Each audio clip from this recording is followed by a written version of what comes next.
Welcome to the Popish Plot. I'm Nate. I'm Jessica. And I'm Mike. And today we are here to introduce you to the Summer of Silliness. No. We know.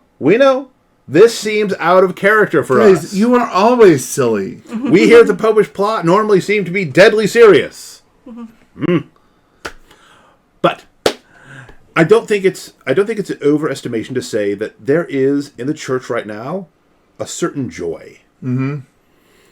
Partially, this is in some places, record numbers of adults being received into the church. In part, this is because of the freshness of a new pope. And in part, well, joy is a marker of the Christian dispensation. Something we've always tried to exemplify here on the Popish Plot. With our loving our faith and such. And, I don't know. I usually feel silly. I'm glad if the rest of you are joining me. And you know, typically during the summer, we take things a little easier. Summertime and the living's easy. Yeah, we try not to work quite as hard on producing the show. That way we can recharge our batteries a little bit for next fall. And in part because our set is relatively poorly climate controlled and is exceedingly warm during the summer. Yes, it is currently almost 80 degrees in here. So, and it hasn't even started being summer officially. So, and there's no sunshine or anything. No. So we are going. So the plan is, the only part of the plan I'm really all that firmly understanding is we're going to try and be a little more lighthearted, a little less research heavy. I presume that we might try to make them smaller episodes. We can't promise that because at times we have episodes that we intend to be small and they end up being long. They end up being like 3-parters. Well, that's just because there's just so much good stuff. But we're gonna try and enjoy ourselves while we keep on providing you quality Catholic content. So we'll just have some more off the wall topics, things that you probably wouldn't have thought of because you're not a ridiculous person. Mm-hmm. Yes, like what if the church was a pizza? I'm sure there's going to be a lot of things that involve Blues Brothers quotes with the new pope. And I have had some requests from Anthony to come back on the show. He really loves doing shows with you, Mike. Hooray! Yay! I can say this with all honesty. I love my brother in Christ, Anthony of Petoskey. I love him more when he's farther away, but I love him. I mean, the last time he did try, and he brought home fudge. Oh, he really tried. He really, really tried. He was so close in that last one. It was almost Chicago. Swing and a miss. Swing and a miss. I mean, technically, he was in Chicago. Yes. He just was in the part of Chicago that extends into the state of Indiana. He was in Rome. He was in Peru. He was in East Chicago. Yes. Technically, he was in all these papal locations. Oh, that guy. No, as soon as I get my act together, we're going to be bringing you some amazing heretical nonsense. That'll be fun. Ooh. You've been promising heretical nonsense since February. Indeed. But a little busy. And it's just so heretical. Sometimes I had to stop and be like, I know what the answers are going to be, but I'm going to research what he said right now on this. Well, it's like you try to give somebody the benefit of the doubt and just, they keep exceeding your expectations for heresy. You know, it occurs to me, summertime's coming. Mm-hmm. People are going to be traveling. Mm-hmm. People are going to be encountering people that might want to evangelize them. Mm-hmm. We might need to do maybe a refresher on some bad evangelism. Things you should not do in your travels. Yes. What shouldn't you do if you meet somebody who's not Catholic and you think maybe they ought to be? Since, after all, we are ambassadors for Christ, as if he himself is appealing through us. So, prepare for more extreme seriousness. Mm-hmm.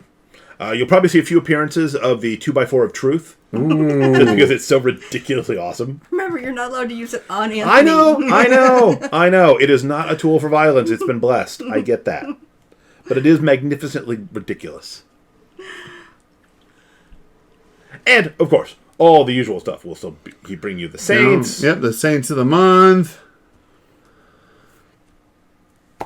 Maybe we get back around to some good theology, bad theology. Especially of incredibly outdated songs. Oh, yes. That's our sweet spot.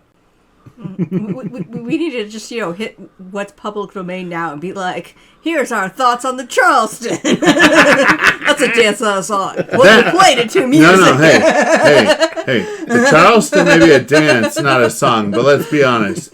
I've seen people do the Charleston. I know that dance is geared towards one thing, and one thing only. Having a good time. Yeah, belatedly, we'll formulate a Catholic response to jazz. Yeah, again, the church moves slowly. She wants to make sure that she's doing it right the first time.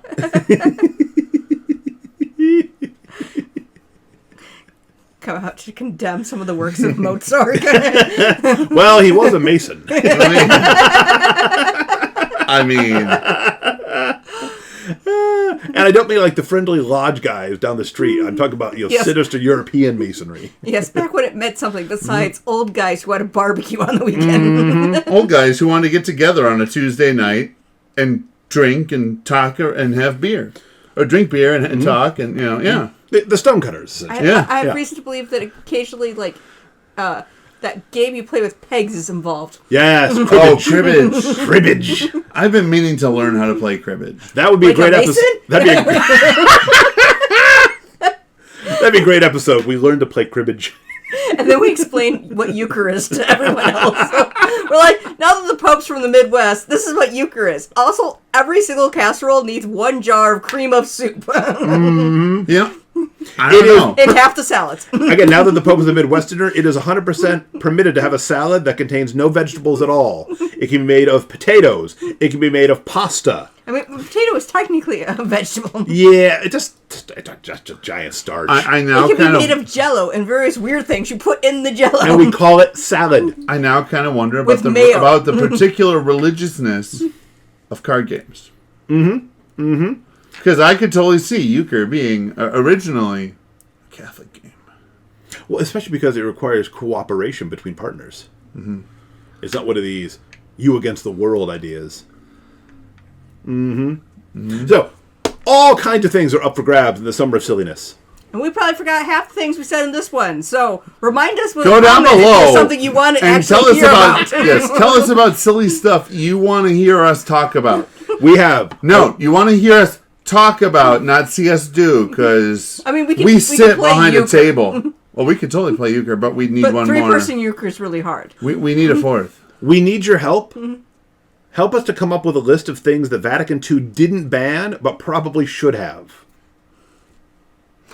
Or, for that matter, a list of things that Vatican II didn't ban, but everybody believes it did. See, that's not as funny as my belief that, Vatican II should have banned the designated hitter rule.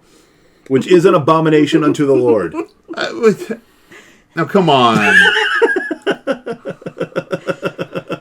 The designated hitter rule? Yes. Yes. Everyone needs to have a strong opinion, and after waiting so long, I decided I will be against it. You're against the designated hitter rule, but you are for the forced run. Or the forced out. Sure. I don't even know what that means. Yeah. When you got a guy on third. But you've also got a guy on second. And you got a guy on first. And those 3 guys all have to move. But the guy on third can't. Because the ball is in between him and home plate. Well, that just means he has to take his chances. And if he can bowl over the catcher, more power to him. All right. He has to get tagged. Fair enough. He has to get tagged. Is there a rule where he's just automatically declared out? I don't know. Because if so, that's BS. Yeah. No, you got to do the hard work of touching him with the ball, or he's not out. That's fair. No, I thought there was some rule where not like a you're automatically out, totally but like where somebody's gonna be out because that's just the way it's gonna work. But listen, I do not know a lot about baseball. I once went on a trip to a baseball game, and even my friend who at the time wanted to be a sports announcer wandered off in the middle of the baseball game. It's such a boring sport. There's a reason why there's a 7-inning stretch. Your legs have fallen asleep, and you're half asleep. Ooh. It's totally that, and not because some president was at a game and got up and everyone was like, oh, we have to do that too. We should stand up now. It's the president. Buy me some peanuts and crackers. So, yes, the game about going to baseball is largely what I want to eat when I'm there. it's going to be amazing. We may even shoot an episode from a remote location. Ooh, The backyard. Okay, genuinely remote location. I was aiming high. No, the backyard works. I just, Logistically, it's much simpler. The moment you said a remote location, I'm like, ooh, we could get adventurous. Maybe we'll find someone else's backyard that will let us film it. We totally could. No, like the big skyway, the big the ridiculously sized treehouse thing they have at the Dow Gardens. Mm-hmm. That'd be amazing. Yeah, Maria would probably let us film from her backyard. Mm-hmm. Mm-hmm. So we need to find a silly reason to talk about Catholicism in a pool. I'm confident we can come up with something. Yes, I like this plan. That'd be great. So once again, go down below. Then find a day that is both overcast, but with enough light that it shows. Once again, because we should not be in a pool in sunlight. Go down below and tell us about silly things you think we should talk about. Perhaps you know of a thing that Vatican II did not expressly forbid, but totally should have. Just give us your silly ideas. There's nothing too ridiculous for us to talk about. Yeah. We don't like want a great theology point of this. We don't want to argue, various, nuanced things here. Also, you can talk about things that it didn't forbid, but play like it did. Like getting rid of the penny. Mm-hmm. And remember to keep smiling like you mean it. And until next time, remember to live your faith. Love your faith. Share that love.